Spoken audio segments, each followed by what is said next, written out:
Аға, мына сіздің тағы бір дәрежеңіз аталық негіздің иесі. Иә. Яғни кітапта айтылған ғой, сол әр халықтың өзінің ұлы аталық негізі, болмаса аналық негізінің иесі, сол халықтың адамдарының рухани деңгейінің айнасы секілді деп. Иә.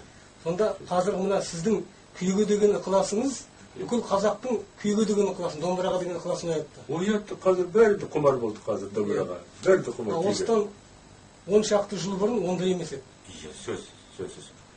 Тіпті ұялатын. Қазақтар көбісі қазақ музыкасы естілсе ұялатын содан.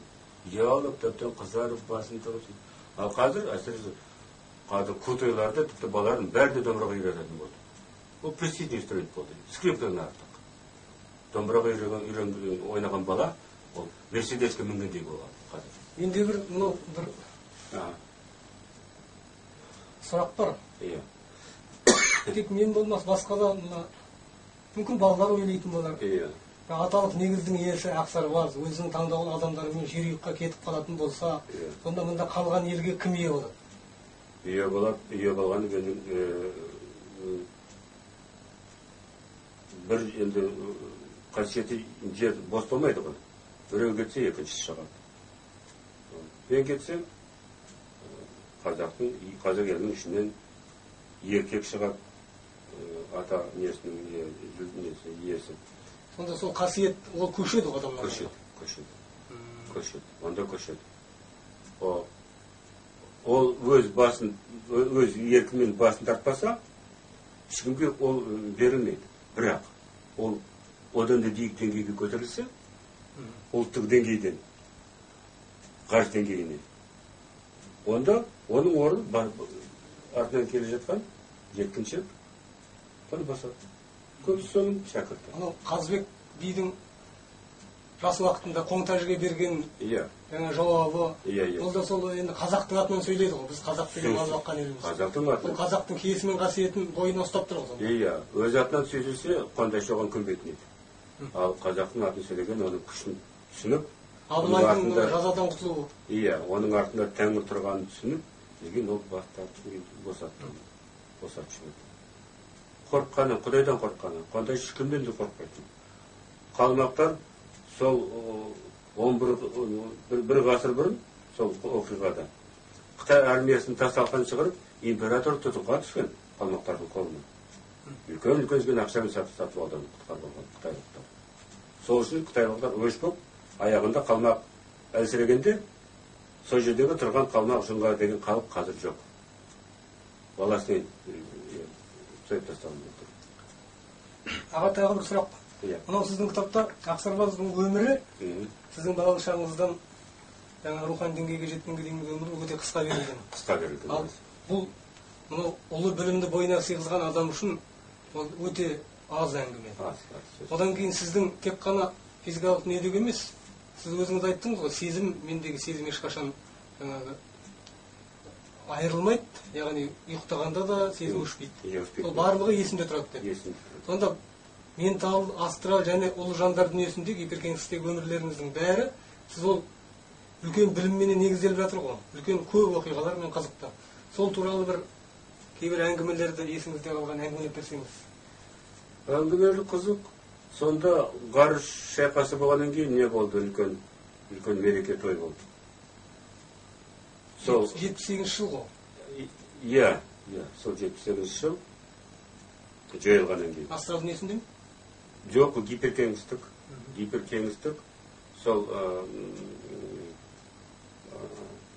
Сол мектеп дейді ғой, академияда да болды. Ғарыш мектебі? Иә, мектеп дейді, жай сөзбен. Сонда сол қоғамда үлкен жиналыс, бәрі галактикалардан келген өкілдер, бәрі де сол құрылысшылар жиналып, сонда бір мереке болды, үлкен мереке. Сонда мерекеде ғарыш сарбазының марапаттану деген тағында рәсім болды. Оның марапаттану, ол енді киім, ғарыш сарбазының мундирі деген. Дәрежесіне сай? Дәрежесіне өзіне. Салты? Салты, жаңғыз. Сонда мынау тәж өте жеңіл. Бұлай салынған. Бір жеңіл металл, бірақ жарқыраған металл. Бұлай көтерілген нелер шаңырақ сияқты. Төбесінде, төбенің үстінде жер дүниенің тасы. Ол анау жауһар, бриллиант. Алмас. Үлкен. Гауһар тасы екен ғой. Гауһар тас. Иә, сол біздің жеріміздің несімен огранка жасаған. 108 ба, соның несі бар, шеті бар. Мына жерде мынау жасыл тас, жақұт тас. Ол біздің тасымыз емес, басқа планетадан кіріп келгенде. Бұлай келеді ғой мына жерде. Мынау центрге келген. Алтын центр. Алтын центр. Иә. Ondan кейін мына жерден құлақшы сияқты бұлай түсірілген, мына центрге тағында бір тас. Сары тас. Жарқыраған. O da бриллиант сияқты. Жоқ, бірақ екі-ақ тас жерден несін сұрадым, екі-ақ тас. Енді қызық. Бізге мойынға келген алқа. Сол алқадан мына жерге келіп, тап мынау төртінші жүрек центрі. Иә, жүрек центрінде қазақтың рубин деген лал дейді. Қазақша айта берем. Иә, қызыл тас айтыр. Қызыл тас, рубин. Мүмкін жақұт болады. Рубин, yani шет тілмен тілегенде рубин, а парсы тілмен айтқанда лал дейді. Қып-қызыл. Қызылғандай. Жүректің есінде түсіндей соған. Мына сөзіңізді бөлейін аға. Мына қазақта жалаң төс батыр дейтін болған ғой. Жалаң шапқанда төсін ашып, кеудесін көрсетіп шығаратын. Сол да центрге байланысты ғой. Иә, центрге байланысты. Ашық. Сол шыққан қуатпен жауды басады, сезімін басады. Денесінен сезімін. Сосын мен рухымен, аруағымен айналады. Содан олар шошып қашады. Неге шошқанын түсінбейді. Тіпті қабаннан да қорқпайтын, жолбарыстан да қорқпайтын батырлар. Халықта әлі де бар ғой, тентектердің ашылғанғанда. Ашы берген ол центр ашады екен, центр ашады. Сонда сол енді бірінші таш кезгенде екінші киетін чапан екен, чапан. Қазақтың шапаны ұқсайды, жағасы жоқ, шапан. Сол шапан, бірақ бір матадан тігілген, нақ матадан жарқыраған. Бриллианттан сияқты сол шапан, мына жақта жеткен шапан. Сол шапанның мойынға ілінген алқа. Сол алқадан немен бірінші центр түседі. Сол алқадан тағында екінші неге, үшінші. Ол да тас па? Ол да тас. Бәрі де тастар. И сол алқадан, но центрге. Деген белбеу. Ол тастың центрді бейнелейтін символ ма жоқ, басқа қасиеті бар ма? Жоқ, бейнелейтін символы бар. И оны күш беретін тағында символ. Күшейтін. Ол белгілі. Эзотерический нелерде, білімдерде оның бәрі де бар, жазылған. Қай тас, қандай центр жабу керек. Қай тас. Ғарыш шайқасына сіз шыққанда, мынау 7 жасар баланың сезіміндей болды деп жазылған ғой? Сөзсіз. Сонда мына ментал және астрал денеңіз сол 7 жасар баланың сезіміндей болды ғой? Ал сонда сіз сол барып отырған кезде медитация жағдайында, сонда үстіңізде қандай киім болды? Жер қарбай киім, қандай ез. Ал сол киім өртеніп кеткен жоқ па, неден? Ол сөзген бәрі шығып кетті. Майкам,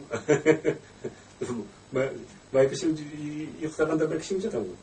Физикалық недегініңіздің өзі солай болып кетті. Сөзген бәрі де дырап тұрып, тарап кетті. Бірден жылғанда бәрі сөйтіп өбіріп кетті. Ал астрал дүниесінде киіміңіз сонда жанып кеткен жоқ па? О да жанып кеткен. Соғыр соның себебінен сол рәсім жасап. Американың киноларында сол қазір центрден ұшатын от, неше түрлі соны нетіп жатыр ғой. Сол себептен. Сол сөйген, сол ғарыш сарбазының соны енді киімі, сыйлау киімі дейді. Сыйлау киімі. Сол киім болды. Ал сөзден кейін енді нағыз қиын уақыт келді. Ғарыш жиналысына. Талай одан қорқатын, бірақ ақсарбазының ұстазы күлімсіреп айтты, қорқпаңдар. ол менің шәкіртім, өмір бойы қасымда жүрген.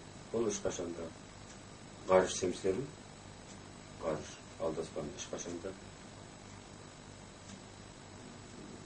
жаман жолға жұмсамайды. Содан кейін екіншісі ғарыш семсерді қайтадан ғарыш жиналысына қайтару.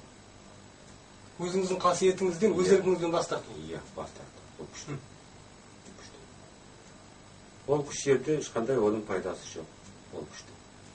Ол күш жерде пайдаланса, онда өз үйінен, анау тонаушыдан құтқарылам деген адам, ол атом бомба жарғандай. Үйде үшті өзі де, өзінің үйде. Жерін езбәді жарылған күші бар, атом бомба, сөтегі бомбадан жарғандай. Сол себептен ғарышқа пайдаланатын күш жеріне де жүргені керек жоқ. Қуанып, сол енді жауынгер нағыз, енді берілген жауынгер. Шама болса, қаруын бәрінде бір жерге үйе салатса, құтылатса да. Қазақ болғаннан кейін, екінші тағында қазақтың елінің, қазақ тәрбиесінің, қазақтың менталитетінің енді бағалы жері, біз қаруға онша берілген емеспіз. Батыр қалыппыз, бірақ қаруды тіпті құдайдай санайтын жапондықтар сияқты. Біз оған беріліп көрген жоқпыз. Керек болса пайдаланамыз. Жоқ болды, тастай саламыз. Оның орнына садақ ұстап, не қамшы ұстап, атпен шауып жүрді, тойлап сөйтіп жүрген. Саятқа шолуда. Саятқа сол, сәнденіп, киініп, кер болғанда күзде қасқыр қуалап, қамшы алып сөйтіп, не сойылмен оны ұруға. Сондай қалыппыз. Сол себептен олар түсіндірді кейін. Исаның ақылдығын, оның дұрыс таңдауын, өзінің шақырын ақырғы өмірде қандай халықтың ішінде өсіруге. Содан кейін енді ғарыш сарбазы жоқ. Бірақ енді рух қалды. Юридический адам қалды енді. Заңды адам. Иә. Оны бір жерге қою керек қой. Тәп біздің жердің несімен, заңымен. Оны енді мирный, енді жай құрылыс жұмысына, бейбіт жұмысына енді пайдалану керек.